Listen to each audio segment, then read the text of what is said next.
मैं विनोद कुमार सेंगर, जिला bureau chief, राष्ट्रीय हिंद टीवी न्यूज़ 24 गाजियाबाद से आज हम नंदग्राम घूकना में राज पब्लिक स्कूल में रसम के राष्ट्रीय संयोजक संदीप त्यागी जी हैं, उनसे बातचीत करने के लिए आए हैं। इन्होंने 2005 में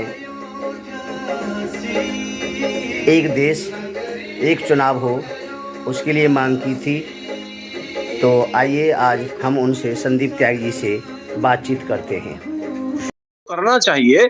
और मीडिया में जिस तरीके की सूचनाएं आ रही हैं कि एक राष्ट्र एक चुनाव को एक अंतराल के साथ में 2 चुनाव एक साथ कराए जाएं, स्थानीय निकाय का चुनाव उसके कुछ समय बाद कराया जाए, मेरा निवेदन ये है कि तीनों चुनाव को एक ही दिन में कराया जाए। जिस भी क्षेत्र में आप चुनाव कराएं, मतदाता को बार बार चुनाव में मत डालने के लिए पोलिंग बूथ पर नहीं जाना चाहिए।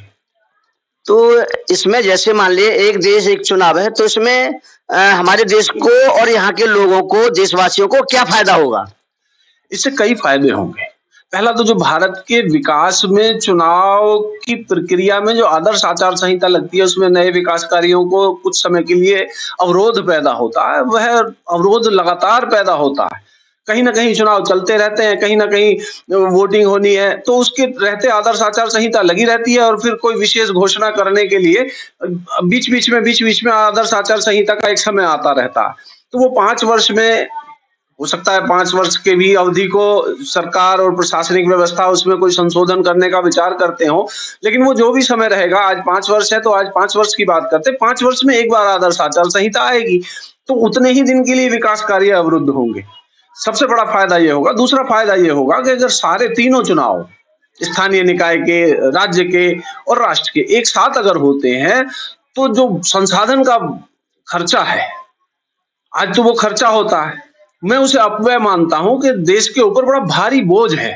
और एक साथ चुनाव होने में ये खर्चा काफी कम हो जाएगा, और वो खर्चा कम होना देश की बचत होगी, आमदनी के जैसा होगा, और उस धन के साथ हम विकास कार्यों को और अच्छे से कर पाएंगे।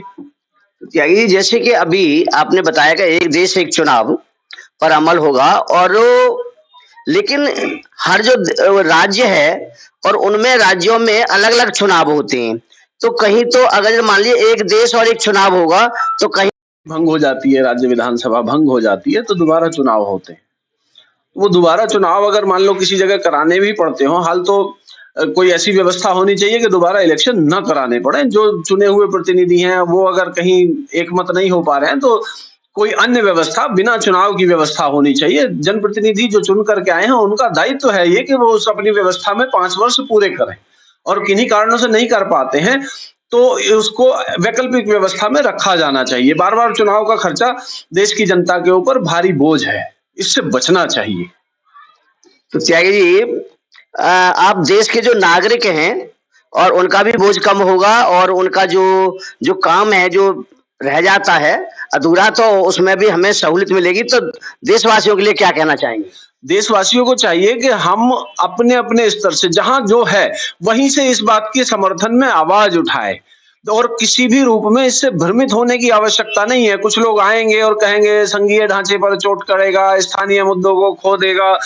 ऐसा कुछ नहीं होने वाला है। आप मतदाता हैं, जागरूक हैं और पढ़े लिखे और समझदार देश आज है, और युवाओं का देश है। दुनिया में सबसे ज्यादा युवा हमारे देश के हैं आज। तो इन युवाओं की बुद्धि पे, इनकी तर्क शक्ति पर कहीं संशय करने की आवश्यकता नहीं है। ये जब अपना निर्णय करेंगे, तो आज की जो ये रटी रटाई अलग अलग तरीके से राजनीति को सेट करके लोग बैठे हुए हैं, आराम की राजनीति कर रहे हैं, इस सबको युवा आज बहिष्कार करेगा, आज नहीं तो कल करेगा। बहुत बहुत धन्यवाद आपका। हमने रसम के जो संयोजक है उनसे बातचीत की, और उन्होंने बहुत ही सटीक जवाब सभी दिए, और भारत सरकार का, उत्तर प्रदेश सरकार का धन्यवाद किया। मैं विनोद कुमार सेंगर, जिला ब्यूरो चीफ पुष्पेंद्र तोमर जी के साथ राष्ट्रीय हिंद टीवी न्यूज़ 24 गाजियाबाद।